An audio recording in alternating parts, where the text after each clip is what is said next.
하나님 아버지 감사합니다. 저희들 오늘 이 시간에도 주의 은혜가 아니면 이곳에서 올 수 없는 그런 사람들이었음에도 불구하고 하나님의 은혜로 부르심을 따라 순종하여 이 시간에 주님 앞으로 나오게 하신 하나님께 감사합니다.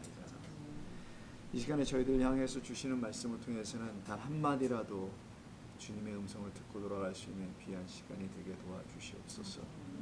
섬기신 우리 주님의 즉 성령의 역사하심을 통해서 우리 아이들 그리고 저희들의 일까지도 귀한 역사가 있는 시간이 되게 하실 줄로 믿습니다. 무더운 가운데 지난 한 주간을 버텨내신 귀한 성도님들이십니다. 주님만을 바라보고 견뎌내신 귀한 성도님들 위해 하늘에 크신 은총이 있기를 소원하오며 예수님의 이름으로 기도드립니다. 아멘. 자, 성경 마태복음 13장, 오늘은 이게 마태복음 안에서는 세 번째 강화라고 말씀을 드렸었죠. 자, 세 번째 강화라는 의미는 예수님께서 설교하신 많은 설교들이 있는 걸 설교의 그 모음을 총 5개로 정리했다는 것을 말합니다. 5개로 정리해서 그것을 마태복음에서 정리해 놓은 거거든요. 그러니까 총 5번의 설교다라고 생각하시면 되시겠죠. 5번의 설교 중에서 오늘 본문 13장은 세 번째 설교에 해당된다고 보시면 됩니다. 자, 이 세 번째 설교는 어떤 내용을 갖고 있는지는 우리 지난 시간에 두 번째 시간이었는데 지난 두 번째 시간을 통해서 말씀을 나눴는데 여기에는 7개의 비유가 있다는 얘기를 우리가 같이 나누게 됐었습니다. 7개의 비유가 어떤 것인지를 지난 첫 번째 그리고 두 번째 시간을 통해서 우리가 말씀을 나눴을 때 그 중에 첫 번째 모든 비유의 대표 비유라고 할 수 있을까요? 굳이 이렇게 표현한다면 그게 바로 씨 뿌리는 자의 비유, 씨에 대한 비유, 여러 가지 여러분들 생각하실 수 있습니다만은 자, 그런 비유에 대해서 지난 시간에 말씀을 나눴고요. 오늘은 그 계속해서 우리 하늘나라, 천국이라고 말할 수 있는데요. 천국 비유에 대한 설교 중에서 우리 예수님의 가르침 중에서 오늘 두 번째 시간으로요. 하늘나라의 비밀을 우리에게 어떻게 넘겨주실 것인지 하늘나라에 대한 이야기를 어떻게 우리 주님께서 이 땅에 오셔서 우리에게 가르쳐 주실 것인지 그거에 대한 부분을 우리가 나누는 시간을 13장을 통해서 갖게 될 것입니다. 먼저 13장 오늘의 본문의 시작은 10절부터 17절까지입니다. 10절부터 17절 한번 몇 절을 한번 읽어볼게요. 제자들이 예수께 나와 이르되 어찌하여 그들에게 비유로 말씀하시나이까 대답하여 이르시되 천국의 비밀을 아는 것이 너희에게는 허락되었으나 그들에게는 허락 아니 되었나니 무릇 있는 자는 받아 넉넉하게 되되 없는 자는 그 있는 것도 빼앗기리라. 그러므로 내가 그들에게 비유로 말하는 것은 그들이 보아도 보지 못하며 들어도 듣지 못하며 깨닫지 못함이니라. 여기까지만 먼저 보겠습니다. 자, 여기서 우리 중요하게 우리가 들을 수 있는 것 중에 하나는 비유라는 말이 여기 등장이 됩니다. 이 비유는 전부 다 이 13장 전체에서 말하는 것은 자, 우리가 아시다시피요. 하나님의 나라, 천국이라고 좀 표현할 수 있고요. 우리 마태복음에서는 하늘의 나라니까 하늘의 나라는 한문으로 줄이면 천국이 될 겁니다. 천국의 비밀. 이 부분에 대해서 우리가 좀 말씀을 나누게 되는데요. 이 천국에 대한 이야기를 비밀이다라고 말씀하신다는 거예요. 자, 이 세상 모든 사람들이 천국, 패러다이스 혹은 유사한 어떤 표현들을 나름대로 갖고 있을 겁니다. 근데 그들이 갖고 있는 모든 이 천국에 대한 이해하고는 관계없이 예수님께서 가르쳐 주시는 천국에 대한 말씀이 있는데 그것을 비밀화 시키셨다는 거예요. 아이, 세상은 절대로 천국을 비밀화시키지 않아요. 여기 천국이 있습니다. 여기 천국이 있습니다. 우리에게 천국이 있어요. 이렇게 얘기를 할 텐데 예수님은 오히려 이 천국 헬라어로는 바실레아 투 프라노이스라고 표현하는데요. 즉 하늘들의 그 나라라는 표현입니다. 정확한 번역은 그 하늘들의 그 나라. 약해서는 그냥 천국이라고 표현했는데 다 담아낼 수는 없는 번역인 것 같아 보이고요. 자, 일반적으로 세상 사람들이 생각하는 나 죽어서 천국 가고 싶어 이렇게 말하잖아요. 여러분들도 죽어서 지옥 가고 싶으세요? 라고 물으면 절대로 그렇게 대답 안 하거든요. 그게 뭔지 일단 모르는 간에 일단 지옥 가면은 뭐 지옥 같아요. 듣는 사운드 자체. 그래서 예수님께서 천국이라는 그 말씀하실 때 이거를 비밀화 시켜 놓으셨다라는 거예요. 어떻게? 이렇게 비유로 이런 말씀이 아주 쉽죠, 여러분. 천국을 세상 사람들이 말하는 그런 천국으로 할 거라면 내가 얘기 안 하겠다. 이런 얘기입니다. 쉽게 얘기하면 내가 알려주는 천국은 비밀이다. 그 비밀을 알게 해주는 열쇠는 비유다. 이 비유라는 것으로 이 천국을 비밀화시켜서 잠궈 놓았다. 이런 얘기입니다. 그래서 예수님께서 하늘나라는 천국은 다음과 같은 것이니 라고 13절에서 계속 말씀하신단 말이에요. 천국은 이와 같다. 천국은 저와 같다. 뭐뭐와 같다라고 말씀하시는 그 자체가 비유잖아요. 뭐뭐와 같다. 그것이다라고 정확하게 얘기하지 않아요. 그럼 전부 다 어떻게 하겠어요? 천국 그건 줄 알고 전부 다 잡아버릴 거 아니겠어요. 그런데 그런 것과 같다라고 말씀하시니까 이거 잡지도 못하게 돼요. 이게 또 뭐뭐와 같다고 말씀하셨기 때문에 그래서 천국은 전부 다 비유라는 것으로 잠궈 놓으셨다. 락을 해버리셨다는 거예요. 근데 이 락되어 있는 것을 풀어야만이 그 비밀이 벗겨질 것이다. 그때 비로소 뭐가 보여요? 천국이 보인다. 여러분 굉장히 단순하죠. 13장 전체가 말하는 것은 이 내용입니다. 다시 한번 천국은 세상이 말하는 패러다이스가 아니다. 세상 모든 종교와 모든 인간들이 얘기하는 죽은 다음에 혹은 이 땅에서든 살아있을 때든 천국 같은 인생을 한번 살고 싶어. 그게 뭔지는 정확히 모르면서도 그냥 말하고 있는 그런 천국은 천국이 아니며 내가 너희들에게 가르쳐주고 알려주게 되고 들추어내줄 어떤 천국이 있는데 그 천국은 감추어져 있다. 그래서 비밀이다. 근데 이 비밀을 풀 수 있는 열쇠는 비유밖에 없다. 이게 우리 주님께서 13장에서 말씀하신 골자입니다. 이거부터 먼저 자리를 잡고 가야 되는 거예요. 그러면 역으로 한번 얘기할게요. 천국은 뭐 없이 알 수 없다? 그렇죠. 이런 말이 되겠죠. 무지하게 괜찮은 학생들이었어요. 이걸 다 이해하셨다는 얘기예요. 그럼 천국의 비밀은 뭘로 깨질 수 있다? 아니지. 비유를 깨달아 알아야만 비밀을 알 수 있다. 비밀의 내용은 천국이기도 하다. 굉장한 학생들 많이 오셨습니다. 오늘은 특별히 많은 분이 오셨습니다. 무슨 특별한 교회 일이 있나요 오늘? 이렇게 매일 오셨습니다. 자, 그러면 천국과 비밀과 비유의 관계를 여러분 다 이해하시겠죠? 자, 이거부터 먼저 정리를 해보면은 앞으로 제가 1시간가량 설명해 드리게 될 내용은 이 안에서 다 움직이는 내용입니다. 이걸 먼저 이해해야 됩니다. 왜 예수님은 천국을 말씀하시고 비밀이라고 말씀하시며 비유라는 말씀을 굳이 쓰신 이유가 뭘까? 그건 다름이 아니라 하나님의 나라, 그 천국은 아무에게나 보여지지 않는다라는 의미에서 비밀일 뿐만 아니라 그리고 원하는 사람들, 그 나라가 무슨 나라인지 천국이 무엇인지를 알기 원하는 사람들은 내가 너에게 가르쳐준 비유를 깨달아 알아들어야만이 그 천국을 너희들은 이해할 수 있게 되고 알게 된다는 말씀이겠죠. 자, 13장 10절 보겠습니다. 이게 전체 골자예요. 사실은 이걸로 그냥 끝이 나는 거기도 하거든요. 근데 이게 오신 걸음이 있으니까 조금 더 할게요. 제자들이 예수께 나와 이르되 어찌하여 그들에게 비유로 말씀하시나이까?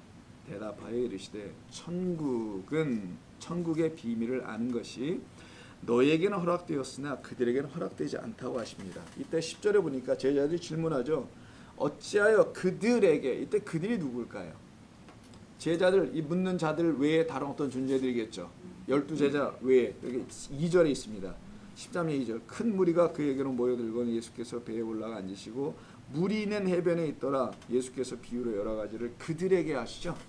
물이 곧 그들 같은 그룹인데 이들이 바 12제자 이외의 존재들이라는 것을 말하겠네요. 이때 그들에게 비유로 말씀하십니까? 라고 제자들이 물어요. 왜 그들에게 비유로 말씀하십니까? 그럼 그렇게 말하는 그 묻는 그 사람들은 제외된 건가요? 그들도 이 비유를 들었을 거 아니에요. 자기들을 포함한 그들이란 말이겠죠. 사실은요.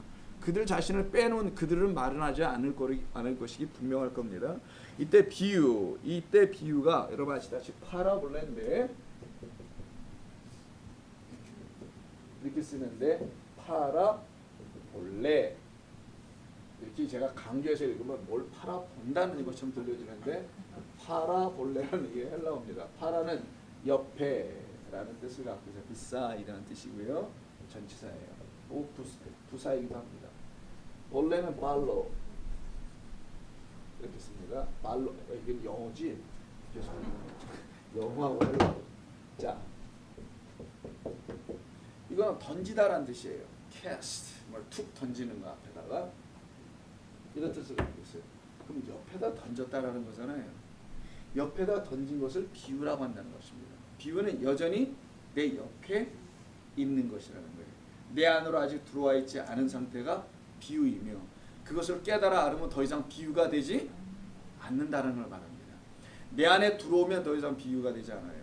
내 밖에 있으면 계속 비유가 돼요. 자, 그런 뜻을 갖고 있는 게 파라볼레라는 이 비유의 본래적인 의미라는 것이에요. 근데 우리 주님께서 말씀하신 것을 보니까 내가 이 비유를 계속 너희들에게 얘기하신다는데 제자들이 왜 주님은 비유로 굳이 얘기하십니까? 라고 할 때 여기 본문 10절에서요. 우리말에서는 비유로라고 돼 있죠. 그럼 단수잖아요, 사실은. 근데 사실은 복수예요. 비유들로 말하십니까? 라고 물은 거예요. 그럼 우리가 13장 1절부터 8절, 9절까지가 첫 번째 단락이지 않습니까? 10분인 자 비유 하나만 얘기하고 있죠. 그럼 비유가 몇 개 있었던 거예요, 지금까지는? 뭐 7개. 10절 이전까지는 하나밖에 없잖아요. 단수가 돼야 되잖아요. 근데 왜 제자들은 여기서 갑자기 복수를 썼을까요? 그 말은 무엇을 말하냐면 이거는 예수님께서 비유의 여러 가지 많은 비유들을 다 말씀하셨는데 그 말씀하신 것을 가지고 예수님의 제자들이 나중에 뒤끝에 가서 7개, 8개, 9개 모든 비유의 끝에 가서 그 비유들이 무엇을 의미합니까? 라고 물어봤다는 것을 암시하고 실제적으로 말하는 내용입니다. 이 앞에 있는 하나의 비유로 말한다면 비유라고 단수로 써야 되는 게 맞지만 사실 이건 순서적으로 쓴 것이 아니라 모든 여러 가지 비유들 적어도 13장에는 7개 비유들을 다 들은 다음에 저희들이 이 비유가 무슨 뜻이지요? 라고 물었다라는 것을 근거해 주는 내용이 파라볼레에 대한 복수로 파라볼라이스라는 단어를 쓰더라는 거예요. 자, 이 말은 예수님께서 여러 개의 비유의 말씀하셨다는 것이겠네요. 자, 그때 14절 10절에서 저희에게라는 그런 말은 그들에게라는 아까 좀 말씀드린 것처럼 무리들이라는 것이죠. 여기서 우리가 그들에게 즉 제자로 부름을 받지 않은 모든 이들에게는 예수님께서 전부 다 비유로 일단 말씀하시더라는 거예요. 그런데 그렇게 비유로 말씀하시고 마치셨다는 것을 의미하는 것이 저희에게는 그렇게 비유로 말씀하셨으나 라는 얘기입니다. 그런데 12제자들이 지금 같이 있단 말이에요. 12제자들에게는 따로 그 비유의 말씀을 설명해 주셨다는 것을 암시하기도 하는 말이 10절의 말이기도 합니다. 어찌하여 그들에게 비유로 말씀하십니까? 라고 묻는단 말이에요. 제자들이. 그 말은 우리에게는 비유가 아니라 뭔가 풀어줬다는 것을 의미하기도 하겠죠. 그래서 이 비유로 말씀하고 있다는 이들의 그 14절 10절에서 질문에 대해서 우리가 생각해 보면 여기서 주의 깊게 보아야 할 문제는 어떤 질문이 하나 있다면 12제자들은 예수님의 비유를 과연 알아듣기는 했을까? 대답은 우리가 과감하게 노를 날립니다. 뭐 사정없이 알아듣지 못했다라는 거예요. 그건 무엇을 말하냐? 저들과 자기들을 구분하고 있잖아요, 지금요. 근데 이게 모든 비유들을 다 듣고 난 다음에 이야기라고 전제했었죠. 복수니까. 그 다음에는 이 말이 맞아요. 저들에게는 왜 알려주지 아니하시고 우리에게는 알려주십니까? 라고 말하는 뉘앙스가 있단 말이에요. 그러나 듣고 보니 이들도 사실은 알지 못하고 있습니다. 12제자들은 예수님의 비유를 알아듣지 못하고 있어요. 왜냐하면 두 가지가 있습니다. 첫째는 18절부터 23절을 보세요. 우리가 지난 시간에 한 겁니다. 지난주에 비유에 대한 해설을 해주시죠. 설명을. 그럼 이 설명을 누가 들어요 지금? 그럼 제자들이 알아들었다라는 거예요. 1절부터 9절까지들 내용을. 못 알아들었으니까 설명을 하셨을 거 아니에요. 알아들었는데 왜 또 하시겠어요? 그럼 알아들었는데 또 설명은 뭐라고 했어요 제자들이? We know. 우리 압니다. 이렇게 얘기했을 거 아니에요. 근데 제자들이 모르니까 아무 소리 안 하고 다 귀담아 들었단 말이에요. 아, 여러분들 이 밤에 어떻게 귀담아 들으시네요. 모르니까 듣는 겁니다. 근데 이 제자들은 몰랐기 때문에 사실은 들었다는 것을 전제하고 있습니다. 그래서 12제자들은 사실 알아듣지 못했어요. 그래서 18절부터 23절에서 제자들에게 예수님의 직접 예수님께서 그 제자들에게 직접 풀어 설명해 주실 필요가 전혀 없었어야만 이들이 알아들었을 것인데도 불구하고 설명해 주시는 거 보니까 이들도 못 알아듣는 것은 매 한 가지 구분이 없었다는 거예요. 야, 여기서 그럼 우리가 알게 되는 것이 하나 있네요. 두 그룹이 나눠지고 있다는 걸 좀 느끼게 되죠. 하나는 자, 그들에게 저희에게 이렇게 말이 있잖아요. 그리고 너희에게라는 말이 있어요. 이건 이제 제자들이고요. 제자들이 아닌 어떤 그룹이란 말이에요. 이렇게 나눠지더라는 거예요. 지금 상황이. 그럼 제자들은 누구고 도대체 그들은 누구길래 이럴까? 두 번째 이유도 한번 볼까요? 여러분 마가복음 4장을 한번 보겠어요. 이게 마가복음과 같은 곳이, 이게 마태복음 같은 곳이 이제 마가복음 4장이 있는데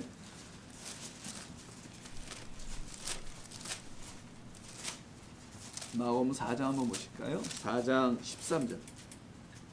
똑같은 내용입니다. 근데 4장 13절이 약간 다르게 말해요. 또 이르시되 너희가 이 비유를 알지 못할진대. 누가 얘기하는 거예요? 너희.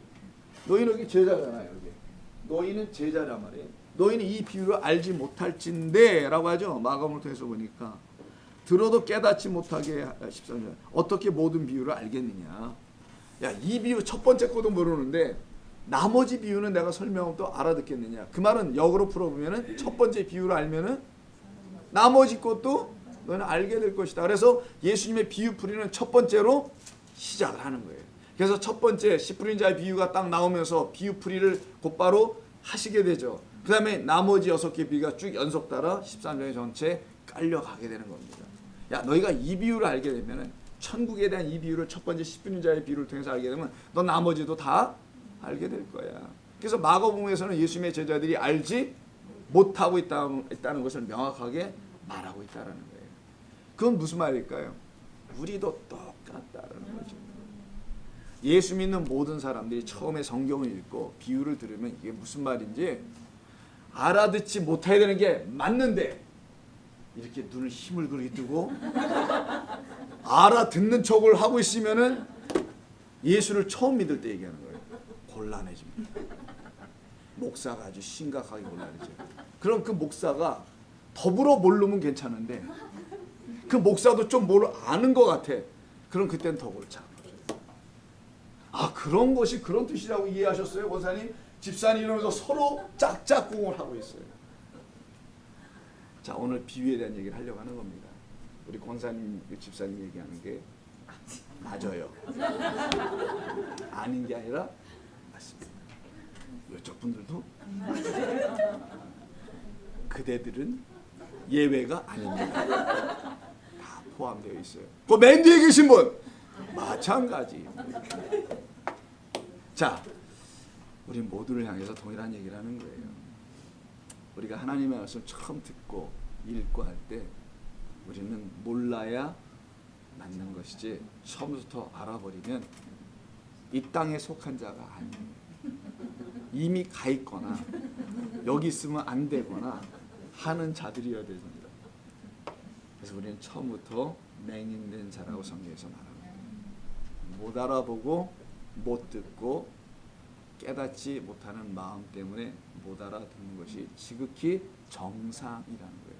그런데 어떤 인간들이 막 나와가지고 나는 안다고 막 그러면은 이게 심히 모르는 우리는 굉장히 불편해지잖아요. 그렇지 않겠어요? 우리는 뭐 모르는데 왜 이렇게 안다고들 그러는 거예요. 그래서 성경을 읽는 성도들에게 처음에는요 못 알아듣는 것이 지극히 맞는 겁니다. 그걸 알아들어 버리면은 이상한 거예요. 난 그런 무대에 제일 무서워요. 그래서 마가복음 4장 13절에서 이 비유를 그들도 알고 있지 못하다 하죠. 자, 다시 돌아가셔서 13장 11절 한번 보세요. 좀 더 나갑니다. 자, 대답하여 이르시되 예수님께서 비유로 말씀하십니까? 라고 물으니까 뭐라고 대답하세요? 천국의 비밀을 아는 것이 너희에게는 허락되었으나 그들에게는 허락되지 않다. 그들과 너를 계속 구분하시죠. 자, 이 그들과 너를 구분하십니다. 그런데 이렇게 두 그룹 모두가 예수님의 비유를 깨달아 알아듣지 못했다면은 두 개의 그룹의 사람들에게 모두 다 풀어 설명하시고 가르쳐 주셔야 하는 것이 마땅하고 정당한 거 아닙니까? 근데 왜 그들에게는 안 알려주고 제자들에게만은 알려주냐고요? 그들 입장에서 굉장히 기분 나쁘지 않겠어요? 예수님 11절에서 천국의 비밀을 아는 것이 너희 제자들에게는 허락되었다고 하시죠.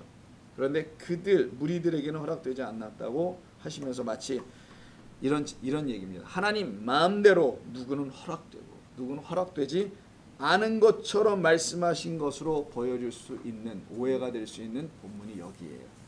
아니 누구는 뭐야? 뭐 나면서부터 뭐야 이거? 왜 알아듣고 그러는 거야? 누구는 왜 못 알아듣는 거야?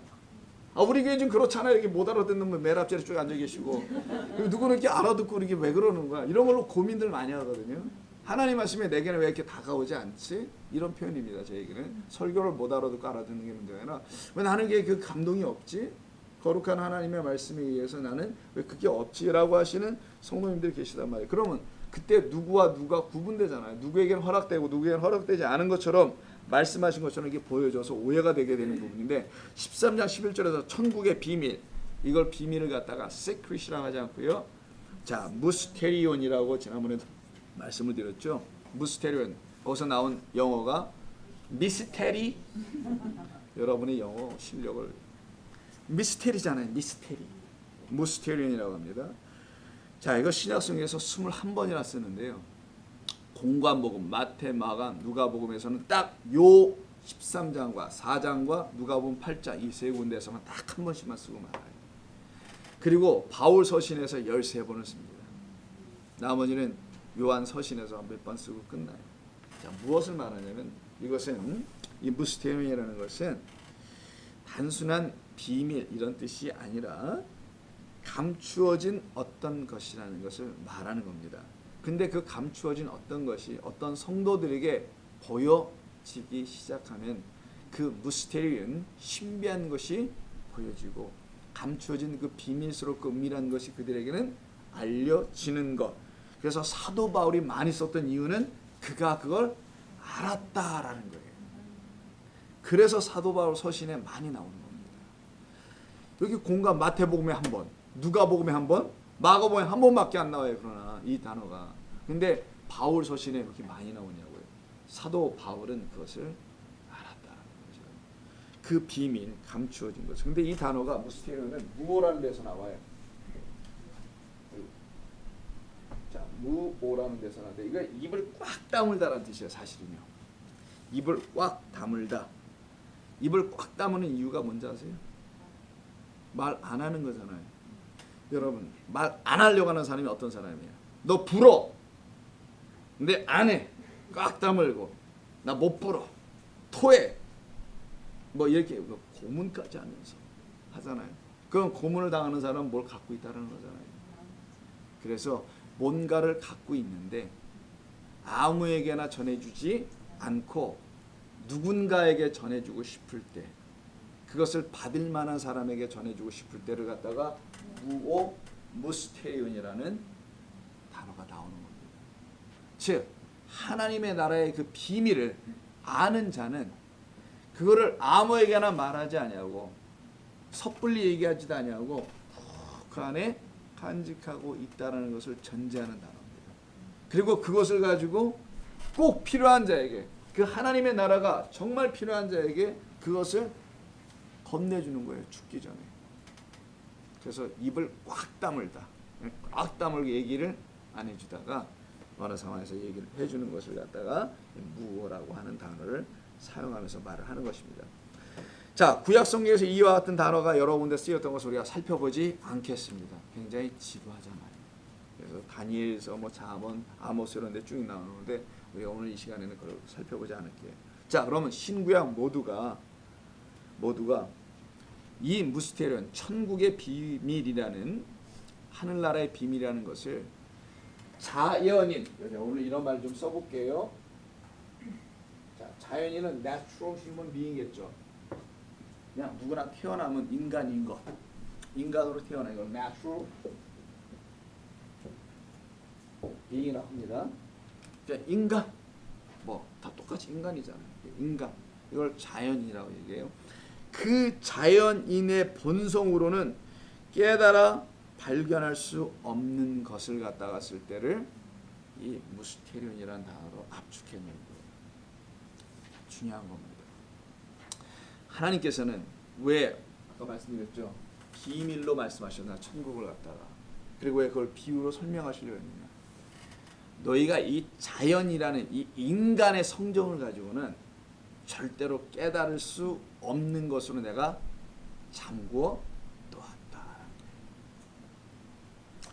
그것 가지고는 너희는 평생 가도 깨달을 수 없다. 그런데 이 세상에 어떤 사람들이 천국, 패러다이스, 극락, 거기다 플러스 왕생까지 이런 모든 말들을 동원해서 얘기할 때 그들은 이런 자연인의 상태에서 뭔가를 바라보고 그게 천국이야, 그게 패러다이스야 라고 말하는 것으로 말하나 나는 너에게 말한다. 이 자연을 가지고 너희 태어났을 때 그 본성을 가지고서는 너는 결코 그 비밀을 알 수가 없다라는 것을 전제하고 있는 것이에요. 그래서 오직 하나님께서요 당신의 계시로만 revelation이라고 하죠. 들춰내다.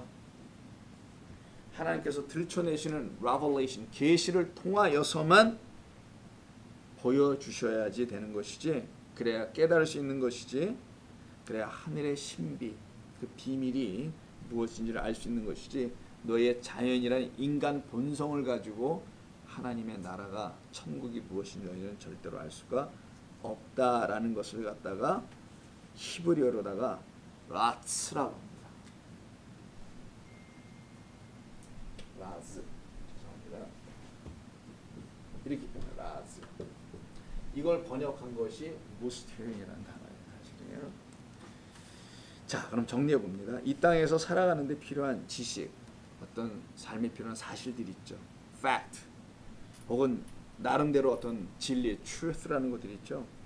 이런 진리들은 자연의 이치를 잘 관찰하면 그리고 그 안에서 어떤 규칙성, 어떤 이치, 어떤 법과 같은 것들을 말하는 것이에요. 그러나 천국, 하늘나라에 관한 것은 이 자연 현상계에서 현상계를 통해서 알 수 있는 것이 절대로 아니고 이 자연계에 심어놓은 하나님의 뜻과 마음과 그 하나님의 본성이 담겨져 있는 그것을 알려주시고자 비밀, 그 신비한 그것은 단 한 가지 방법으로만 알 수 있도록 남겨놓으셨는데 그것을 계시라고 하고요. 그 계시를 설명하는 방법을 비유라고 합니다. 자, 우리 잘 정리하자고요. 성경에 수많은 비유가 나옵니다. 여러분 알고 있는 많은 비유가 있어요. 공간복음서, 마태마가, 누가, 요한복음 빼더라도 많은 비유들이 있거든요. 이 모든 비유들은 하나님을 알게 하는 설명 도구예요. 근데 이 설명 도구가 자연인의 상태에서 이 비유를 그대로 받아들여 버리면 이들은 이 비유의 내용을 가만히 들어보면 전부 다 이 땅에서 우리의 삶에 대한 이야기예요. 그래서 땅의 것으로 이해하고 말아버린다는 거예요. 이게 자연인의 이해라는 거예요. 우리는 한 사람 한 사람이 예수님의 말씀의 비유들을 들을 때 그거를 나 자연인 상태에서 그냥 누구누구 김두식, 김기환 뭐 누구누구 이렇게 들어버리면 이런 존재로 이걸 들어버리면 이 비유는 풀려지지 않고 그대로 그냥 땅에 있는 비유로 듣고 말아버리고 만다는 거예요. 그런데 이 자연인이 바뀌어버리면 다른 존재로 이때 비유도 그 사람에게는 다르게 보여지고 느껴지게 되고 감당이 된다는 것을 말합니다. 그래서 여러분이 비유라는 예수님의 말씀의 수많은 비유들을 들으실 때는 자연인으로 들어버리면은 그냥 끝나고 말고 그래 그런 거 뭐 다 아는 거지 뭐 그게 그거였네. 그건 뭐 누구나 몰라 그거 뭐 다 아는 거 아니야? 선한 사마리아인의 비유 이야기 착한 일 해야 되는 거야. 천국 가려면은 이런 식으로 그냥 쉽게 이해하고 말아버리는 땅의 것으로 끝내버리게 되더라는 거예요.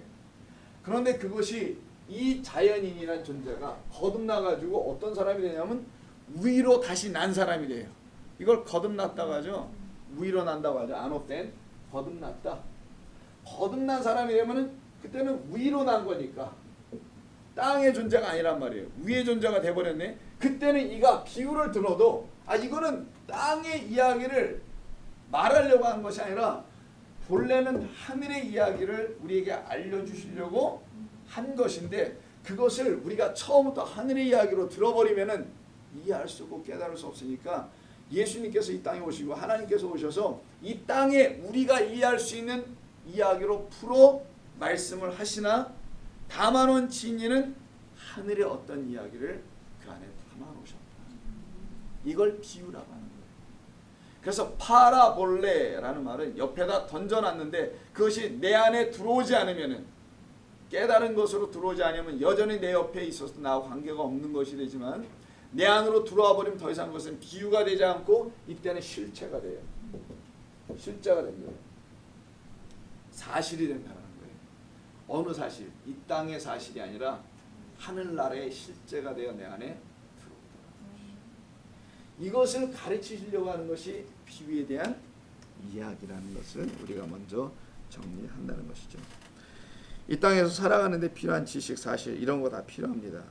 그러나 그런 것을 말하는 것이 비유가 아니라는 거예요. 형제는 어떻게 살아야 되고 그리스도는 어떻게 살아야 되고 있는 자는 어떻게 살아야 되고 가난한 자는 어떻게 살아야 되고 이런 얘기를 비유로 삼아 말씀하신 것이 아니라는 거예요. 천국, 즉 하늘나라에 관한 것은 이 자연계를 통해서 알 수 있는 것이 아니기 때문이에요. 이 자연계에 심어놓으신 하나님의 뜻과 그 마음을 깨달아 알 때만이 가능해질 수 있게 됩니다. 그래서 11절에 다시 한번 보시면 더욱이 허락되었다는 말이 나오죠. 이 허락되었다는 말 수동태입니다. 너에게 주어졌다란 말이에요. 허락됐다는 말은 allow라는 동사지만 영어로 굳이 말하면 이거 allow가 아니고요. give라는 동사에 디돔이라는 동사 써서 너에게 주어졌다 이런 말이에요. 너희는 받았다라는 얘기겠네요. 그러면 즉 그 비밀은 하나님에 의해서만 주어지게 되며 그분께서 알려주시는 자들만이 비밀을 알 수 있다는 말을 담아놓으신 거예요. 그래서 수동태로 쓴 겁니다.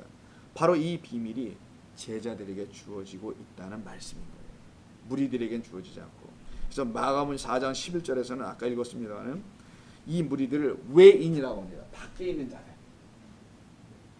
이게 마가복음 4장 11절에 말했습니다. 구체적으로 얘기해놨어요. 나와 관계가 없는 밖에 있는 자들. 그래서 제자들은 누구냐? 내 밖에 있는 자가 아니라 내 안에 있는 자들이라고 이렇게 말씀해 오신 거예요. 이게 마가복음 첫 번째 복음이 우리에게 가르쳐주는 내용이에요. 12절 보겠습니다. 자, 무릇 있는 자는 받아 넉넉하게 되게 없는 자는 더 있는 것도 빼앗기리라. 이거 갖다가 유명한 한자성어로 쓰면은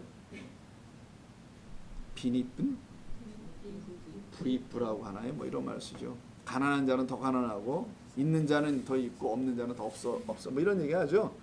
자, 이때 있는 자는 넉넉히 더 받고 없는 자는 더 있는 것도 빼앗긴다고 말씀했는데 이걸 직역하면은요 있는 자가 아니고 가지고 있는 자예요. 에코 헤브라는 동사 씁니다. 뭘 가지고 있다라는 거예요. 가지고 있는 자는 이런 얘기예요. 근데 가지고 있지 않은 자는 또 이런 말인 거예요. 뭘 가지고 있냐? 이게 중요한 건데 가지고 있는 자는 더 그 가지고 있는 것으로 인해서 풍성해지고 가지고 있지 않은 자는 가지고 있지 못함으로 인해서 더 빼앗기라 이런 표현을 쓰신 거예요. 그래서 에코라는 동사를 쓰게 됩니다. 가지고 있는 자는 누구든지 받아 더욱더 풍성해져요. 한 번 받았는데 더욱더 받아줘. 여러분 한 방 터지면 대박 터지면 계속 터진다며. 뭐 우리는 그런 게 안 터져봐서 뭐가 뭔지 모르지만 그 말이 터져본 분들 혹시 있으세요? 있기만 하지 한 번도 없는 것 같으네 보니. 한 번 뭐가 터졌어. 그래서 내가 뭘 갖게 됐어. 그걸로 해서 계속 갖고 있더라는 거예요. 이게 굳이 설명하면. 그래서 가지고 있다는 동사를 사용하다라는 것이죠. 그러면은 이 가지고 있는 자는 누구든지 받아 풍성해질 것이다 라는 말이고요. 그리고 그렇지 않은 자들은 그나마 빼앗길 것이라는 얘기예요. 그럼 이 둘 간의 차이가 도대체 무엇일까? 가지고 있는 자와 가지고 있지 못하는 차이는 갖고 있음과 갖고 있지 못함의 차이밖에 없어요. 어렵지 않습니다. 그럼 중요한 거는 무엇을 가지고 있다는 말인가가 중요해요. 도대체 그는 무엇을 가지고 있는 건가? 가지고 있다는 자들은 가지고 있지 못한 자는 무엇을 갖고 있지 못하다는 말인가? 그걸로 인해서 풍성해지고 아니면 더 빈약해지고 한다니까. 자, 그럼 문맥의 흐름상 앞에 있는 11절, 12절을 쭉 보게 되면 여러분 11절 보면 천국의 비밀을 아는 것이라고 되어 있잖아요. 알면 갖게 될 거 아니겠어요? 그러면 갖고 있다는 것은 천국의 비밀이라는 거예요. 이 천국의 비밀을 한번 알게 되면은 그 알게 됨으로 인해서 점점점 더 풍성하게 알게 되는 거야. 더 많이 알게 돼. 그래서 막 채워져. 내 안에 천국의 비밀들, 천국에게 신비한 내용들이 더욱더 차고 더 넘쳐난다는 그런 의미입니다. 일단 하나님의 말씀을 통해 천국의 비밀이 풀려지기 시작하면 그들 안에서 더욱더 많은 진리의 말씀들이 풀려져 깨달아 알게 되는 일들이 벌어지게 된다는 거예요. 그렇다면 이들은 어떻게 이 하나님의 비밀들을 받을 수 있는 자들이 되었고 또한 무리들은 그렇지 못한 자들이 됐을까? 어떻게 이런 일이 어떤 사람에게 이루어졌나? 어떤 사람들이 이루어지지 않는 것인가? 자, 제자들이 주님의 비유의 말씀, 곧 천국은 뭐뭐와 같다라고 얘기하시는 거잖아요, 지금요. 천국은 씨 뿌린 자의 비유를 통해 설명하신 거고요. 이렇게 뭐뭐와 같다라고 하는 주님의 비유의 말씀을 들었을 때 제자들이 사실 그들은 그 비유의 말씀을 깨닫지 못했다는 거 우리가 아까 얘기했었습니다. 다른 사람들과 다를 바 없었다라는 거예요. 사실은 하나도 다를 바 없는 특별한 존재가 아니라는 거예요. 그런데 제자들이 다른 무리들과 달랐던 점이 딱 하나가 더 있어요. 깨닫지 못하는 건 다 똑같아. 이 세상의 모든 자가 어떻게 하나님 말씀 깨달을 수 있어요?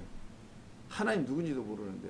그러니까 우리는 모두가 몰라야 그게 지극히 노멀, 정상이에요. 아는 게 이상한 거예요. 그래서 안다는 것이 정말 이상한 겁니다.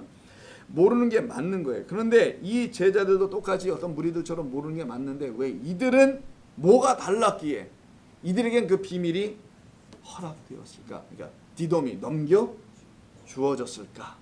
이게 지금 질문입니다. 우리에겐 그러니까 나 자신도 이 비밀을 좀 알고 싶은데 나에게는 어떻게 이게 넘겨지는 것인가라는 같은 질문이란 말이에요. 예수를 믿긴 하는데 하나님을 믿는다는 의미가 뭔지를 알지 못하고 믿고 있었던 나에게 그 의미를 알려주시는 그 하나님을 어떻게 우리는 만나낼 수 있을까? 같은 질문이기도 합니다. 자, 이 제자들이요 무리들과 달랐던 점이 딱 하나 있다고 말씀드렸죠. 그것은 그들은 주님의 비유의 말씀들을 깨달아 알 수가 없다라는 사실을 알았어요. 이겁니다. 참 말이 더 이상한가? 모든 사람들이 비유를 듣는데 어떤 인간들이 이런 인간들이 나오고 그거 뭐 이런 뜻이지? 그거지 뭐겠어? 이렇게 말하는 사람들이 있는 거면은 어떤 자들은 그게 그런 뜻일까? 잘 모르겠네. 야, 그거는 글쎄 뭐 우리가 다 아는 거지 그렇게 이해한다면은. 근데 어떤 사람들은 나 잘 모르겠네. 깨달아 알아들을 수가 없다고 시인했다는 점이 다른 점이에요. 이게 제자이고 제자가 아닌 거죠. 모두가 공이 다 몰라야 되는 게 맞는 겁니다. 만약 알면은 예수님이 이 땅에 오실 이유가 없어요. 하나님이 존재해야 될 이유가 없어. 이미 하나님을 알아버렸는데. 근데 몰라야 정상인데 어떤 사람들이 막 안다고 그런다면 그들은 도대체 뭘로 알았다는 얘기냐고. 처음에 예수님이 설명도 아직 안 했는데 설명하시는 그분을 통해서 뭔가 알기 시작해야 돼야만이 그때 나도 좀 뭐 알 것 같네 라고 하는 거잖아요. 근데 설명도 안 들어봤는데 어떻게 안다고 감히 얘기할 수 있겠느냐. 근데 제자들은 모른다고 말한 사람의 부류라는 겁니다. 그들을 예수님은 나의 제자라고 말한다는 거예요. 또 모르는 자들, 모르고 답답한 자들, 이게 무슨 뜻인지 황망한 자들, 그들에게 하나님은 말씀하시기 시작하는 거예요. 이것이 바로 다른 점이에요. 어떻게 보면 아무것도 아닌 것 같아 보이지만 제자들은요 자신들은 들어도 이것이 무슨 말인지 알아듣지 못하겠고 그리고 스스로 그것을 인정하였던 것이에요. 그리고 그들은 거기에서 좌절 낙심하지 않았습니다. 여러분, 우리가 좋은 교 다니신 지 오래되셨잖아요. 저보다 더 그런데 우리가 하나님의 말씀을 듣고 할 때 얼마나 낙심이 많이 되셨어요. 어떤 주일날은 알아듣는 것 같고 어떤 주일날은 너무 이게 뭔 말인지 모르는 것 같고 이런 적이 우리가 한두 번이 아니었잖아요. 그것은 무엇을 말하는 것이냐면은 우리는 그와 같이 하나님의 말씀을 알아듣지 못하는 상황에서조차도 결코 낙심하지 않고 여기까지 왔다라는 거예요. 좋은 교회 오신 지 얼마 되지 않으신 분도 이 가운데 계시고요. 이 성경 공부에 오늘 처음 참석하시는 분도 계십니다. 그러나 그가 누구이든지 간에 우리는 하나님의 말씀이 도대체 무엇인지 알 수는 없었으나 들쭉날쭉 했었으나 우리는 끝까지 그 말씀을 듣기를 원하여 이곳에까지 달려온 사람인 것은 분명히 맞습니다. 그게 무엇을 말하냐? 낙심하지 않았다라는 겁니다. 그리고는 하나님, 저 잘 모르겠는데요. 무슨 말인지. 그것을 맨 처음에 고백해야 될 사람이 누군지 아세요? 목사입니다. 목사가 먼저 해야 됩니다. 목살 말고 목살. 목사가 그 시인을 안 하면은 그 목사는 교인들을 다 죽일 겁니다. 제자들 몰랐었잖아요. 모른다고 말하는 게 잘못된 게 아니에요. 나 잘 모르겠어요. 이렇게 말하는 걸 두려워하지 마세요. 그게 지극히 정상입니다. 하나님이 당신의 영, 성령으로 우리에게 계시해 주시고 나타나지 아니하시면 우리가 무슨 재간으로 하나님 말씀을 알아들을 수 있겠어요? 그 성령이 내게 계시해 주지 않으면 나는 고작 이해한 게 자연히 어디 갔어요? 인간, 나 한 사람으로 내 인생의 경험으로 내 지식으로 내 판단으로 이해하고 말아버릴 게 분명히 맞단 말이에요. 근데 그 내추럴 인간, 마틴 로이드 존슨이라는 사람 아십니까? 들어보신 분도 있을 거예요.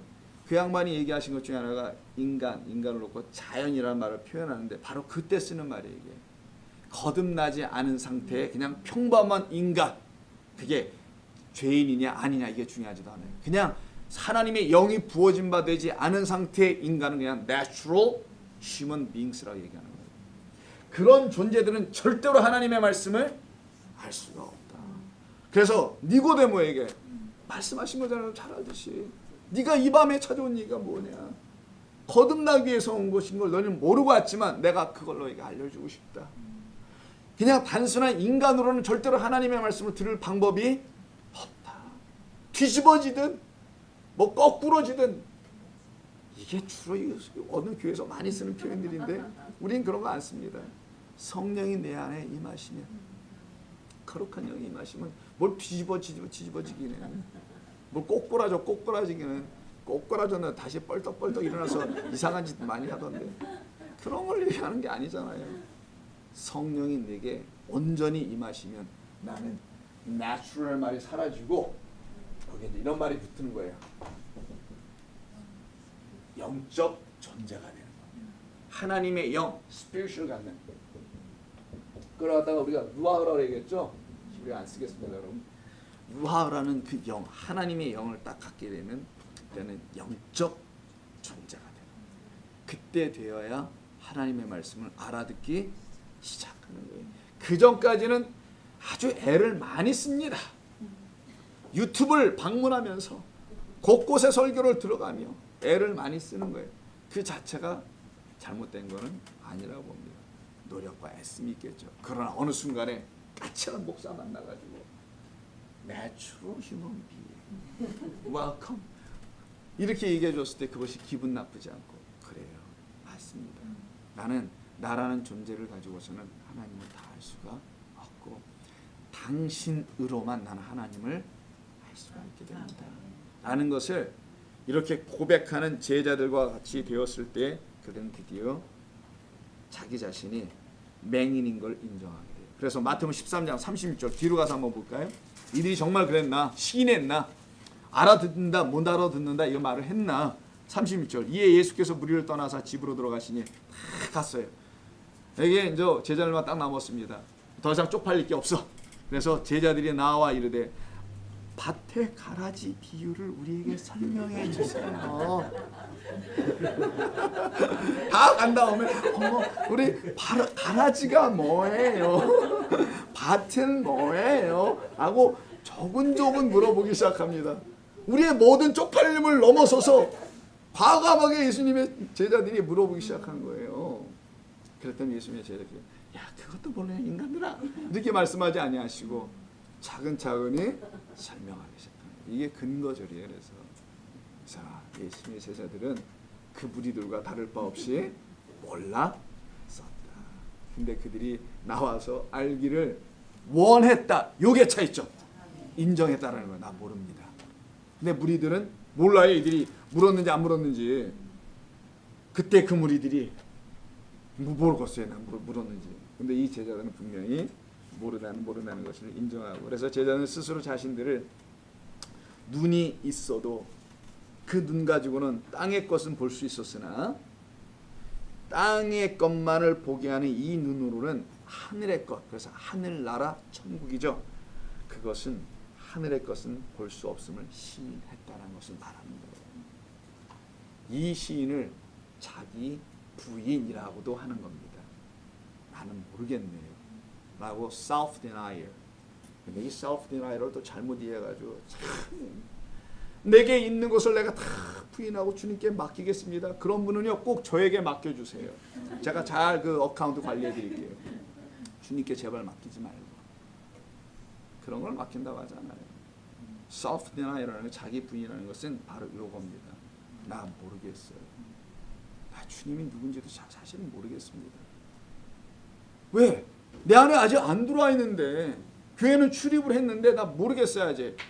여기 뭐 한두 분이 있겠어요? 여기 그런 분이 여기?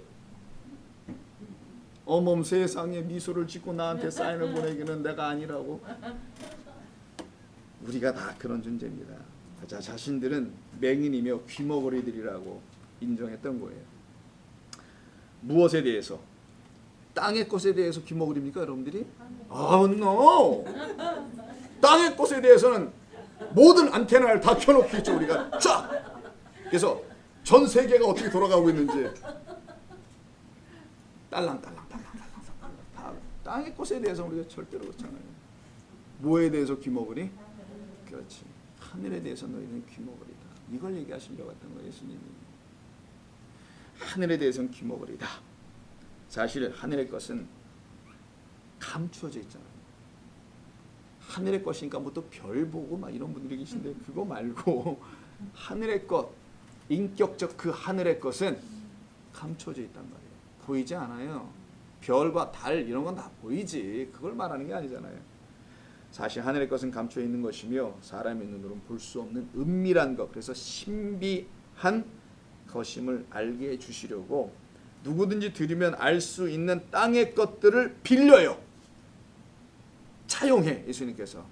예수님 쓸데없는 짓을 하시는 겁니다. 사실은 안 하셔도 되는데 우리를 위해서 땅의 것을 빌려, 땅에 우리가 알아들을 수 있는 그런 말들을 빌려, 두 아들에 대한 이야기, 드라크마에 대한 이야기, 뭐 여러 가지 비유의 이야기들을 다 빌려 쓰시는 거예요. 예수님께서 우리를 위해서 차용하십니다. 그리고는 그 비유로 우리에게 말씀하시나 그것을 사실은 그 모든 것은 사실 하늘의 그 무언가를 들춰내시려는 것이었던 것이지 땅의 어떤 이야기를 하려고 하는 것이 아니었음을. 그래서 우리가 들으면 쉽게 이해하고 적용할 수 있는 이 땅의 이야기가 아니라는 점에서 주님은 굳이 비유라는 방식을 선택하셨으니 이런 말씀하셨다면서 내가 비유가 아니면 비유가 상해서 내가 비유로 말만 할 거야. 이렇게 말씀하셨다잖아요. 어머 세상에 우리 주님 멋져. 우리 한국말과 이렇게 뉘앙스를 천국의 비밀을 그래서 가르치길 원하셨다는 거예요. 그 비유라는 방법으로. 왜 그럴까요? 왜 비유를 쓰셨을까요? 자, 오늘 이거 중요한 겁니다. 오늘 비유만 알고 하면 돼요, 여러분. 제발 입안에 비유 상하지 마시고 이 비유를 알고 합니다. 왜 주님은 왜 비유? 천국, 하나님의 나라는 이와 같다, 뭐뭐와 같다. 이게 다 비유잖아요. 뭐뭐이다면 비유가 안 돼요. 뭐뭐와 같다, is like 이렇게 쓰시는 거잖아요. 뭐뭐와 같다는 걸로. 그럼 전부 다 비유네. 왜 이렇게 비유로 그 하나님의 나라를 가르쳐 주셨을까? 그것도 은밀하게 비밀이라고 말씀하시면서 가르쳐 주셨을까? 왜냐하면 예수님의 비유의 말씀을 들은 어떤 사람이요, 만약에 비유를 딱 들었어. 사마리아의 빈. 너무 쉬운 거잖아요, 여러분. 그렇게 쉬웁니까, 여러분한테? 난 무지하게 어렵던데. 그 사마리아의 비유를 딱 들었어. 우리 김경호 사님, 맞아, 남영아. 우리가 열심히 선을 행하며 살아야 한대. 라고 옛날에 이해를 하셨었어요. 근데 어느 날 갑자기 그게 아니라는 걸 알기 시작해요. 선을 행하는 것, 행위로 우리는 구원받을 수 없다는 것을 아는 어떤 본문을 들고 보니까 이게 서로 부딪히기 시작하네. 안 맞아 떨어지자는 게 서로 성경에서 어쩌할 거야 그러면은. 그때는 김경호 사님이 갑자기 아니다. 그 뜻이 아니냐? 라고 말을 새롭게 하시기 시작하게 해요. 자, 그렇게 하나님의 말씀을 다시 듣게 되는 어떤 과정들이 일어날 겁니다. 다시 들어보세요. 비유로 가르치신 이유. 왜냐하면 예수님의 비유의 말씀을 들은 어떤 사람이 만약에 이 비유의 말씀은 시작 자체부터가 땅의 것이 아닌 하늘의 것을 말씀한 것이니, 시작 자체가 내가 스스로 아무리 풀어본다 해서 나는 하늘에 가본 적도 없고 하늘이 무엇인지도 사실은 모르고 풀어봐봤자 아무리 풀고 애를 써봤자 땅에 있는 최고의 것으로 풀었는데, 최고의 것, 영광 돌리는 어떤 걸로 막 풀었는데 그렇게 내게는 되나 풀어봤자 땅적인 것밖에는 풀지 못함을 인정할 수밖에 없겠구나라고 하는 사람들에게 이 비유는 드디어 주어지는 겁니다. 그들에게 비유가 필요한 거예요. 나는 도저히 아무리 풀어봤자 이 땅에 있는 것으로 풀 수는 있어 내가. 근데 이게 본래 목적은 땅의 것을 얘기함이 아니라 하늘의 것을 얘기하면, 이게 13절 전체가 하늘 얘기니까 하늘의 것을 이야기하면 내가 그걸 땅으로 풀고 있었네. 몸 세상에 허접한 인간 라고 스스로 깨달아 알게 될 때 더 이상 그 짓을 안 하게 될 거라는 거예요. 그리고 그들은 겸손하게 하나님께 묻게 될 거라는 겁니다. 그럼 뭔 뜻이죠? 제자들처럼 설명 좀 해주세요. 누구에게? 당시에는 예수님의 제자들이니까 제자들에게 예수님이 직접 육성으로 설명해 주셨지만 지금은 누구에게? 그렇지, 약속하신 보혜사 성령에게. 그 성령이 여러분 안에 들어오기를 소망하는 자들과 성령의 필요성은 바로 이 상황에서 이루어지는 거예요. 이 하나님의 말씀을 철저하게 그 뜻이 무엇인지를 깨달아 알아. 그 깨닫지 못하고 알지 못하면 엉뚱한 짓 할 게 뻔한 나라는 것을 인정한 사람들에게는 그 말씀을 알게 해주실 보혜사 성령을 반드시 구하게 될 겁니다. 그는 반드시 그 말씀, 비유의 말씀을 하신 분에게 겸손히 물어볼 수밖에 없어요. 무슨 뜻입니까, 주님? 이걸 누가 제일 먼저 해야 된다고요? 그렇지, 목사가 먼저 하는 거예요. 이 목사가 하지 않으면 큰일 납니다.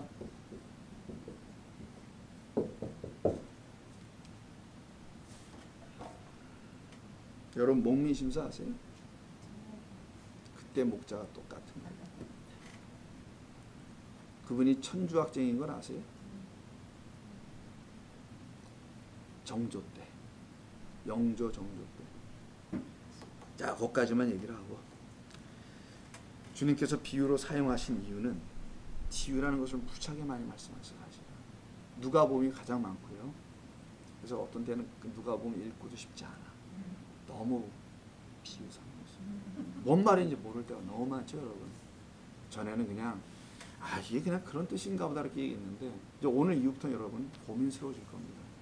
이게 하늘의 이야기를 다 못하는데 하늘에 뭔 얘기요 이게? 이게 더 골치 아파지는 거예요, 오늘부터. 자, 비유로 사용하신 첫 번째 이유. 너희는 하늘에서 온 인자인 내가 그 비유를 풀어내지 아니하면 천국은 풀어내지 못하게 될 거라는 거예요. 너희는 천국이 무엇인지 어떤 곳인지 어떻게 그 천국을 소유할 수 있는 것인지 도무지 알 수 없기 때문에 그저 천국은 죽은 다음에 가는 곳 정도로만 이해하고 있단 말이에요. 극락왕생 정도예요. 남이아부 타물이라 예수의 이름으로 가는 것에는 큰 차이가 없는 그런 천국의 수준이란 말이에요. 그렇게 도무지 알 수 없는 것이기 때문에 비유라는 열쇠로 하늘나라를, 그 천국을 잠궈 버린 겁니다. 아무나 알게 하지 않으려 비유라는 것으로 잠궈 놓은 거예요. 이해하셨어요, 여러분? 비유는 반드시 성령으로만 깨달아 알 수 있도록 하나님의 백성들에게 주신 말씀이란 거예요. 그런데 어떤 이들이 그 비유를 막 안다고 막 휴먼빙, 내추럴 휴먼빙이 막 얘기해. 땅의 것으로 이야기해. 그럼 그들은 지옥 가는 거예요. 그 비유라는 열쇠로 하늘나라를 잠궈 버려놓은 것입니다. 그리고 그것을 누가 풀어줘요 또? 그렇지. 우리 주님 성령께 또 다른 보혜사가 풀어주시기 전에는 너희는 절대로 알 수가 없도록 하기 위하여 비유로 말씀하셨다. 그래서 예수님의 비유는 가장 어려운 본문 중에 하나일 수밖에 없는 거예요. 그래서 제가 여러분들에게 비유 설교는 한 적이 아직 없어요. 어려워요. 저도 어려운데 여러분들은 얼마나 어렵겠어요. 여러분들이 어려우니 저도 또 얼마나 어렵겠습니까? 둘이 난리가 나는 거지. 뭐 강단에서 밑에서 뭐 난리가 나는. 아직은 좀 더 하나님의 말씀에 처보가 세워진 이후에 단단한 것을 씹기 전까지는 비유 설교, 로마서 이런 것들은 나중에 같이 말씀을 들어야 될 필요가 있다는 거예요. 두 번째 이유는, 또 다른 이유는 천국을 비유로 말씀하신 이유는요, 하나님 아버지께서 우리의 마음 안에 넣어주시려는 천국이 다른 인간들이 자의적으로 만들어낸 천국들로 오해하거나 왜곡되게 하지 않게 하시려고 한 거예요. 확 잠궈버린 거예요. 야, 니들 그딴 것이 천국이냐? 다 임마! 니들 원하면. 그런데 근데 그게 지옥이야. 내가 풀어준 그 천국을 너희들이 가야 되는 거야. 그래서 잠가 놓은 거예요. 뭘로? 어디 갔어? 비유. 그래서 비유는 풀 수가 없도록 닫아놓은 거예요. 애써 풀었지만 땅의 것으로밖에 풀려지지 않는 거죠. 잠가 놓으신 겁니다. 그래서 온전한 그 천국을 우리에게 주시려고 비유로 천국의 비밀을 잠궈 놓으신 것, 오직 주님만이 풀어 설명해 주실 때만이 참된 천국이 우리 안에 거하게 되도록 만들어 놓으신 거죠. 그래서 13절 보겠습니다. 오늘 17절까지 합니다. 그러므로 내가 그들에게 비유로 말하는 것을 그들이 보아도 보지 못하며 들어도 듣지 못하며 깨닫지 못함이라. 굉장히 우리말 자체가 어려워요. 이 말이 뭔 말이에요 도대체? 번역상 이건 약간 좀 어렵게 번역을 해놨는데, 어렵게 번역한 이유가 이걸 번역을 안 했어요. 호티라는 단어가 있어요. 호티. 이거 왜냐하면입니다. 헬라어로 왜냐하면 because라는 얘기죠. 자, 호티 있어요. 이 단어를 번역을 안 했어요. 여기서. 그래서 좀 어려워집니다. 이 단어는 무슨 말이? 이 말 13절은 뭐냐면 그들이 보아도 보지 못하고 들어도 듣지 못하기 때문이며 깨닫지 못하기 때문이다. 이런 번역의 원래입니다. 그들은 보아도 보지 못하기 때문이며 들어도 듣지 못하기 때문이며 깨닫지 못하기 때문이라는 뭐뭐 때문이라는 because를 다 해놨는데 이걸 번역을 안 해가지고 더 어려워요. 이게 굉장히 뜬구름 잡는 것 같아요. 마태복음은 이렇게 제대로 번역을 해도 좀처럼 이 말이 다 이해가 되지 않는데, 왜 그런 거냐면은 이 부분은 이사야 6장 9절과 10절 인용한 거 안 보겠습니다. 똑같은 내용이니까 인용한 거예요. 지금 예수님께서. 예수님 처음 말씀하신 게 아니라는 거예요. 인용한 것인데 이 이사야의 말씀의 본래적인 의미를 더 잘 전달해 주고 있는 다른 본문이 있는데 그것을 보면 확실히 이 본문의 의미를 13절을 이해할 수 있어요. 그게 마가복음 4장 12. 이건 한번 가서 봐야 돼요. 이 본문을 이해하기 위해서는 마가복음, 마태, 마가니까 마가복음 4장 12절 한번 보세요. 자, 예수께서 홀로 계실 때에 함께 한 사람들이 12제자와 더불어 그 비유들에 대하여 물으니 이르되 하나님의 나라의 비밀을 너희에게는 주었으나 외인에게는 모든 것을 비유로 하나니 이는 그들로 보기는 보아도 알지 못하며 듣기는 들어도 깨닫지 못하게 하여 뭐뭐 하기 위하라고 되어 있죠. 여기는 듣지 못하게 하려고 한다고요. 깨닫지 못하게 하려고, 그리고 죄 사함을 얻지 못하게 하려고 비유로 얘기하신 것이다. 무슨 말이냐면 자기가 스스로 깨닫고는 나 죄 사함 받았네. 자기가 스스로 뭔가를 깨닫고는 나 이 비밀을 알고 있네. 라고 말하는 그 모든 말을 무의미하게 다 만들어 놓기 위해서, 오직 내가 준 그 말로 아니면 너희는 알아낼 수 없다는 것을 말해 놓기 위해서 이렇게 하셨다는 게 마가복음 4장 12절의 말씀이에요. 이걸 근거해 보고 누가복음 8장 10절을 안 읽겠으면 똑같은 내용이에요. 즉 마태와 누가는 예수께서 무리들로 하여금 보아도 보지 못하며 들어도 듣지 못하며 깨닫지 못하도록 하기 위하여 이 비유의 말씀을 하신 것이라는 거예요. 너희들 스스로 안다고 자꾸만 그러지. 내가 너희들 모른다고 나중에 말해주려고 비유로 말하는 거예요. 이런 얘기입니다. 이것이 비유로 말씀하시고 가르치신 본래적인 이유였습니다. 곧 비유로 감춰 놓았다는 그런 얘기예요. 그래서 보지도 듣지도 깨닫지도 못한다고 말씀하신 것입니다. 언제까지요? 당신이 직접 풀어 설명해 주시기 전까지는 결단코 풀어줄 사람이 없다라는 거예요. 그런데 마태가 의도한 바는 이 본문 13절의 말은 무슨 말이냐면 이 본래적인 목적, 알지 못하게 한다는 그 본래적인 목적을 말하는 것은 아니었고 13절의 의미는 뭐냐면 그들이 보고는 있지만 이런 뜻이에요. 그들이 보고는 있지만 그들이 보고 있는 것이 진짜 하늘의 것이 아닌데도 불구하고 그 하늘의 것을 보고 싶어 하지도 아니하더라는 거예요. 다시 한번. 너희는 보나 보지 못한다고 하잖아요. 그 말은 무슨 말이냐면 너희들이 보고 있다는 것은 진짜가 아닌데 봤다고 다 얘기를 하네. 그래서 내가 너에게 얘기한다. 너희들은 진짜 봐야 될 것을 보고 싶어요 라고 말을 하지 않고 있다라는 거예요. 이게 지적이. 이게 누굽니까? 마태복음 대상은 유대인들이잖아. 특별히 율법으로 이미 완성됐다고 생각하는 그들에게는 나 이미 끝났네. 예수 믿고 완벽해. 하나님 믿고 완벽해 라고 하는 그들을 향해서 말씀하고 있는 거예요. 보고 싶어 하지 아니하고 듣고 싶어 하지 아니하며 깨닫고 싶어 하지 아니하기 때문이라는 겁니다. 그래서 그들에게는 여전히 풀려지지 않는 비밀이 되어 여전히 비유로만 남아 있게 되는 거예요. 그들은 끊임없이 이게 비유입니다. 그들 누구예요? 바리새, 제사장, 서기관, 율법사, 예수님을 만났던 모든 자들 아닙니까? 즉 예수님의 말씀을 들으면서도 그들의 마음이 교만하여 여전히 닫혀 완악하여 닫혀 있어요. 굳어 있어요. 더욱더 알아듣지 못하는 자들이 될 것이라는 얘기예요. 그래서 15절에서 그래서 말이 나오는 거예요. 15절 뭐라고? 이 백성들의 마음이 완악하였다는 말을 하게 되죠. 그 귀는 듣기에 둔하고 눈은 감았으니 이는 눈으로 보고 귀로 듣고 마음으로 깨달아 돌이켜 내 고침을 받을까 두려움이라. 이게 잘 나가다 끝에 두려움. 이상한 번역을 또 해놨죠. 완전 헷갈려 버려. 이게 도대체 뭔 말이야 이렇게 번역을 해놓으니까 우리 국어를 좀 하시는 여러분들에게서는 이게 도대체 앞뒤 문맥이 안 맞잖아. 이렇게 번역을 해놓으면은 우리 이런 거를 그냥 문맥의 변화에 상관없이 그냥 넘어가기도 했지만 이때 내게 고침을 받을까란 말이 있죠. 이게 본래 의미는 내가 그들을 고칠 것이다라는 뜻이에요. 받을까 이런 얘기 아닙니다. 내가 그들을 고칠 것이라. 두 번째 두려워함이라는 말이 나오는데 이건 두려움이 아니에요. 결코 뭐뭐하지 않도록이라는 뜻이에요. 그럼 다시 한번 번역을 하면은 혹시라도 결코 내가 그들을 고치지 않도록. 즉 하나님께서는요 고침을 받기 위하여 당신께로 돌아오고 있지 아니하고 오히려 더 완악한 마음을 갖고 있는 그 백성들은 하나님이 치료해 줄 수 없다라는 거예요. 그걸 두려워한다라는 말을 표현했는데 두려워하는 게 아니라 결코 내가 해줄 수 없다. 그래서 로마서 1장 28절 한번 볼까요? 자, 새벽기도도 수없이 찾았던 말씀인데 오늘 이게 성경폰을 이렇게 안 찾네 오늘요. 처음으로 찾아와 봅니다. 로마서 1장 28절. 모든 각종 죄가 나오기 바로 직전이라는 것이죠.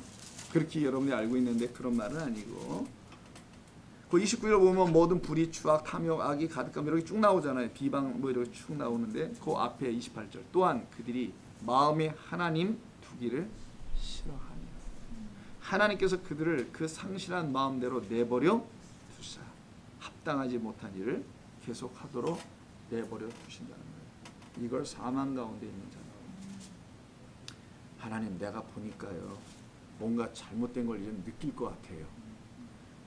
Something is wrong. 이 영어를 다 알아두시고 Something really is wrong. 이렇게 뭔가 정말 잘못됐다는 걸 이제 알았어요.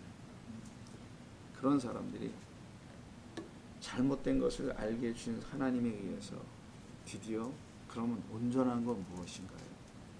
이 질문을 던지고 나와야 되는 겁니다.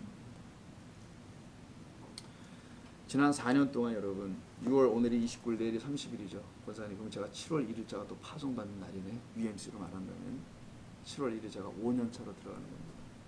여러분들과 산전수전 다 함께 겪었잖아요. 우리가 말씀으로도 겪고 인생으로도 겪고 뭐 여러 가지 저의 그 허접함으로도 겪고 못남으로도 겪고 그렇게 쭉 달려왔던 그 모든 시간들에 지금 이젠 5년 차로 돌아가고 있어요.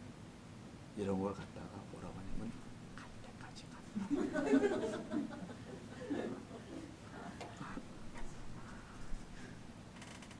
이제는 서로가 서로를 압니다. 입만 벌려도 뭔 말하려는지 알아요. 내 아는 게 문제가 아니라 이렇게 28절 같이 내버려진 상태가 돼서는 안 되는 거라고. 자, 조금 더 갑니다. 이 말씀의 의미는 먼저는 여호와 하나님께로 돌아와야 함에도 불구하고 그렇지 않은 자들에겐 그의 손으로 다시 고쳐지고 치유되지 못하게 된다는 거예요. 호세아서 6장 1절 한번 볼까요? 구약성경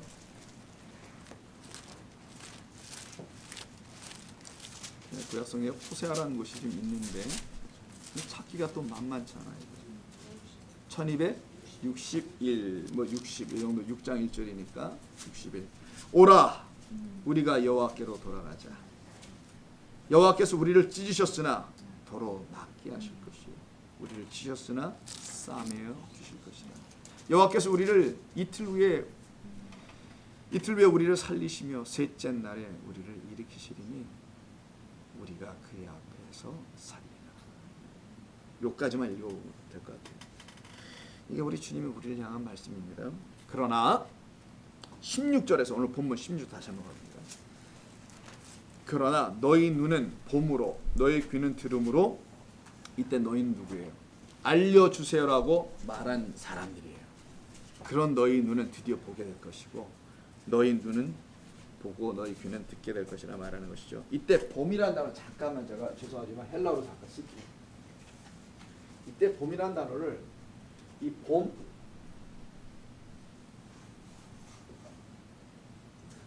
이렇게 쓰지 않고 난 언제까지 이런 짓을 해야 될지 모르겠지만 spring 이렇게 안 쓰고 이 봄이라는 건 보다 라는 단어가 헬라어는 4개의 보다는 단어가 나오는데 그 중에서 3번째에 해당되는 단어가 있어요. 그게 블레포라고 해요. 한글로 블레포우라고 합니다. 자, 이 블레포라는 단어를 쓰는데 여기서 주님께서 갑자기 이 단어를 사용하시더라고요. 이게 중요한 겁니다. 드디어 이제 눈을 뜨는 건데 이 블레포는 어떤 데 쓰냐면 그냥 눈으로 보는 게 아니에요. 그냥 이렇게 뭐 이렇게 보고 하는 게 아니야. 자, 여기 옆에 십자가 한번 보세요. 여기 십자가를 보면 무슨 생각이 드세요? 오케이. 예수님이 딱 생각이 나요. 잘못 물어본 것 같습니다. 예수님께서 십자가를 지시고 가시잖아요. 골고다로. 그 십자가를 모든 사람들이 바라보죠. 그때 처음으로 바라봤던 사람들은 다 이렇게 생각했을 거예요. 처음 무서운 거 이런 거로만 생각했었을 겁니다. 그게 1차적인 십자가에 대한 이해. 그런데 십자가가 나중에 성령으로 깨닫게 된 사도 바울이나 요한이나 이런 제자들에 의해서 다시 십자가 뭔지가 설명이 되죠. 그때 십자가는 더 이상 그런 십자가가 되지 않고 하나님의 영광을 드러낸 십자가가 되죠. 그래서 십자가를 통하여 십자가를 이렇게 보아요. 블레포해. 십자가를 통하여 십자가를 통하여 십자가 이면에 있는 실체를 보는 거예요. 이걸 보는 거 갖다가 블레. 이걸 보게 되면 이 안에 있는 내용이 담겨져 있는 것을 보게 되죠. 실체를. 그때는 호라오 깨닫다라고 하는 거예요. 깨닫다라는 것도 보다라고 다 써놓으셨어요. 신약성경에. 전부 다 이것도 보다. 이것도 보다. 뭘 보는지 몰라. 성경에는 우리의 신앙의 과정이 있음을 설명하는 겁니다. 맨 처음에 그냥 눈으로 보는 거야. 교회 와서 봐. 예배당도 봐. 목사도 봐. 예배 찬양 막 기타 치는 것도 봐. 업다 나오면 눈으로 그냥 보고 마는 거예요. 그러다가 그 안에 담겨있는 것이 무엇인지 알아보고 싶어. 그걸 에이던이라는 말을 쓰게 되는데 그 과정을 지나가고 그러다 보니까 하나님께서 그래? 그러면 성전이 무엇인지 너 아냐? 율법이 무엇인지 아냐? 이걸 하나하나 가르쳐줘요. 그러면 성전을 통하여 진짜 성전, 거룩한 성전, 지성소를 바라보게 되네. 율법을 통하여 복음을 보게 되네. 예수를 통하여 영원하신 하나님 그 그리스도를 보게 되는 거예요. 이걸 갖다가 블레 보라고 하는 요 단어를 바로 여기서 쓰이는 거예요. 그럼 다시 한번 16절 볼게요. 그러나 너희 눈은 봄으로 너희 귀는 들음으로 그래서 복이 있도다. 너희는 더 이상 성전을 보면 성전으로 보지 않고 내 안에 거하실 영원한 성령의 전을 생각할 줄 아는 자들. 이렇게 하나님을 다시 보기 시작하는 사람들을 갖다가 복이 있는 눈이다. 복이 있는 자들이다. 마카로이를 여러분 산상수훈 마태복음 5장에 있는 그 말을 여기서 사용하시는 거예요. 이걸 보여줘야 되는 거예요. 성경은. 그리고 성도는 이걸 봐야 됩니다. 목사는 이걸 보도록 도와줘야 되는 거고요. 성도는 성도들께 서로 교제할 때 성도가 서로 그걸 볼 수 있도록 도와주는 것을 교회의 교제라고 하는 거예요. 떡을 먹는 게 교제가 아니라. 그래서 옛 성전이나 율법이나 제사나 이와 같은 영원한 그런 눈에 보이는 것들을 통해서 보이지 않는 영원하신 하나님을 보도록 인도해내는 것. 마지막 봅니다. 17절. 내가 진실로 너에게 이르노니 많은 선지자와 그리고 의인이 너희가 보는 것들을 보고자 하였어도 보지 못하였다. 이때 보고자 하였어도가 블레포고요. 보지 못하였다는 것이 호라오예요. 그들은 성전을 이것은 좀 설명이 필요합니다. 이것만 하면 끝나야죠. 앞으로 2분에 끝낼게요. 제가. 말은 늘 이렇게 하지. 자, 이스라엘 백성들에게 성전이 있잖아요. 제사도 있고 모두 있어요. 절기도 있고 유월절, 초막절은 다양한 것들이 있잖아요. 이런 걸 너희들이 맨날 때가 되면 눈으로 보잖아. 이런 눈으로. 이게 눈인가? 눈 맞아요. 이상한 눈이다. 이런 걸 너희가 보지만 성전을 보든 뭐든 보지만 이 안에 담아놓으신 진짜를 보지 못하면 너희는 깨달아 알아보지 못한다라는 말을 하신 거예요. 하나님께서 이스라엘 백성들에게 왜 모세를 통하여 율법을 주셨을까? 율법을 십계명을 왜 줬을까? 이것을 깨달아 그걸 통하여 보지 못하면 그 의미를 알지 못한다.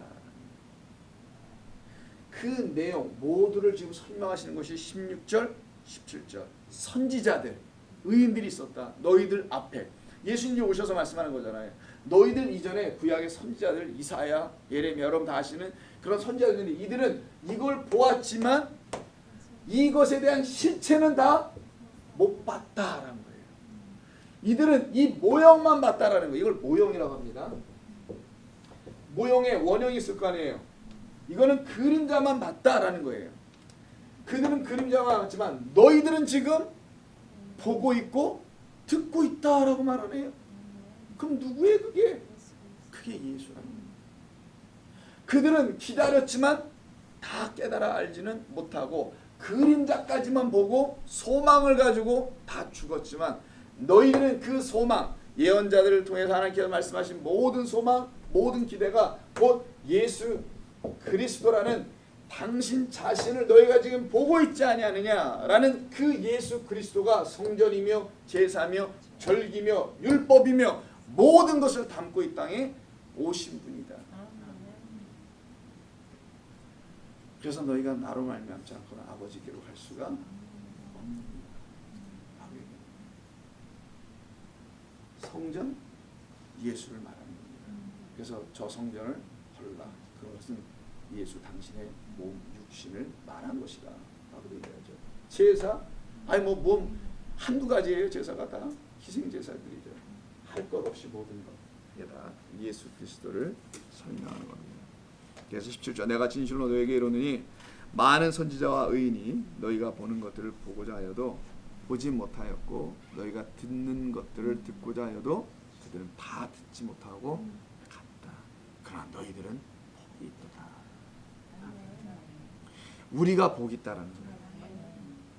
예수님 이후에 있는 우리가 복이 있어야 되는데 이 예수님 이후에 있는 우리가 그 예수님이 누구인지를 모르고 살아가면은 우리는 복되지 못한 자가 될 것이 분명했습니다.